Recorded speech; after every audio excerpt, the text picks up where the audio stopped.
Question number 16. A plane electromagnetic wave propagating in the x direction is described by, okay, അപ്പോൾ electric ഫീൽഡിൻ്റെ value എന്തെന്നുള്ളത് EY is equal to 200, okay, so and so.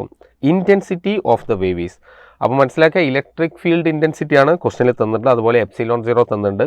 Intensity direct substitution. Intensity എന്താണ്? Intensity എന്ന് പറഞ്ഞത് average energy into C അല്ലേ, that is U into C. What is U? അത് നമുക്ക് magnetic ഫീൽഡിൽ വേണമെങ്കിൽ കൊടുക്കാം, ഇലക്ട്രിക് ഫീൽഡിൽ കൊടുക്കാം. ഇവിടെ ക്വസ്റ്റനിൽ എന്താ നമുക്ക് തന്നത്? ഇലക്ട്രിക് ഫീൽഡാണ്. Therefore half epsilon 0 E0² into C, that is half into 8.85 into 10⁻⁻12 into 200 into 200 into 3 into 10⁸ എന്ന് കൊടുത്തു. That is equal to 8.85 into, നോക്കൂ ഇവിടെ നമുക്ക് ഈ 2നെയും 200ഉം കട്ട് ചെയ്തു, ഇവിടെ 10⁻² കിട്ടി.